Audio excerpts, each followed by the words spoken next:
마음이 아팠다가 또 기뻤다가 그래서 그런 밸런스가 되게 잘 만들어진 영화라고 생각하고요. 영화 보면서 좀 아까 얘기한 그 변호사님이 많은 아까 피해자나 이런 분들이 만족하고 있다는데 제일 중요한 경찰이나 검찰 부분들 공소시효 때문에 넘어갔잖아요. 그래서 저도 아까 보니까 수사 기법에 대한 부분들이 몇 가지가 나왔었거든요.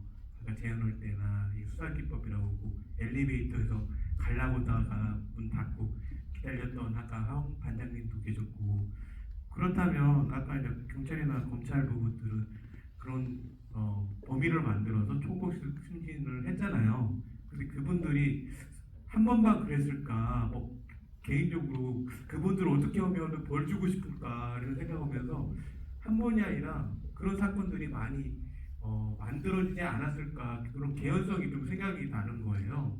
그 부분에 대해서 혹시 변호사님 혹시 고민한 게 있는지 이게 궁금하고, 또 짧게 얘기하면 딴 때는 배우님이나 옆에 계신 분들이 옷을 잘 입으시고 감독님이 조금 옷을 허름하게 입고 오셨거든요. 그래서 감독님이 좀 다른 분들을 좀 배려하려고 좀 돋보이기 위해서 그런 거 아닌가 했는데 오늘은 제일 잘 입으셨어요. 제가 40주년에도 GV 계속 갔었는데 지금까지 본 것 중에 최고로 잘 입으셨거든요. 오늘 특별한 이벤트가 있는 건지 좀 궁금했어요. 나부터 얘기할게요.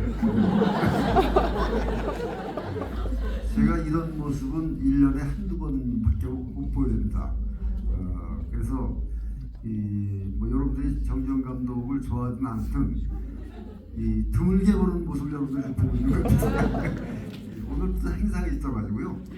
이렇게 입고 나왔습니다.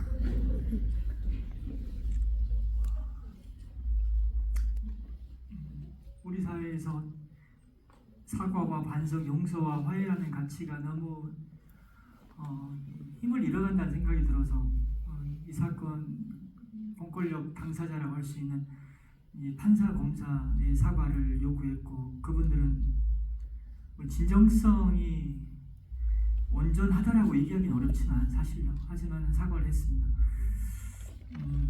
그러다 보니까 저는 좀 약간 큰 틀에서 사건을 좀 보려고 해요. 이 사건 이제 영화의 이제 실제 사건에서는 어떤 일이 있었냐면은, 이 사건은 1999년 2월에 발생했던 사건입니다. 그런데 대법원 판결이 1999년 10월경에 있었는데요. 그 즈음에 진범에 대한 제보가 사실 완주경찰서에 있었습니다. 제보를 받았는데 그들이 묵살했거든요. 그들이 잡아서 재판을 지금 받고 있는, 대법원 재판 중인 범인들이 있는데 진범을 잡아들인다.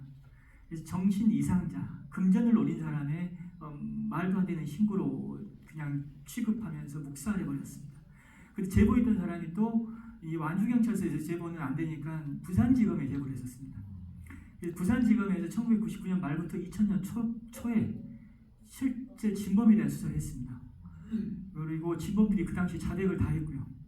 굉장히 다각도로 이제 증거가 수집돼서 부산지검에서 이 사건을 기소했으면 이 사건은 이렇게까지 오랫동안 억울한 일로 기록될 이유가 하나도 없습니다. 근데 어떤 일이 발생하냐면, 부산지검에서 기소를 할 때쯤에 부산지검 검사장이 이 사건을 다시 전주로 보내라고 해버렸습니다. 근데 전주로 사건을 다시 보냈고, 전주지검에서 그 사건을 다시 맡은 사람이 당초에 이 사건을 수사했던 검사였습니다.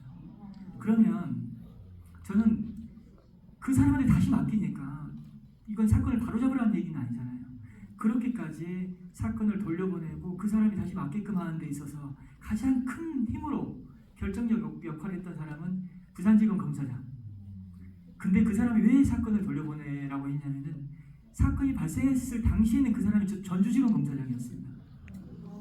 그러니까 자기가 수사 지휘하고 최종적으로 결정했던 사건이 이제 부산지검에서 뒤집히려고 하니까는 전주로 보내버렸죠.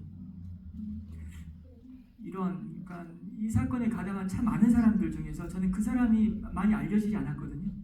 근데 가장 큰 책임자라고 저는 생각하고 있고요. 이 사람은 권력의 거의 정점까지 갔습니다. 그래서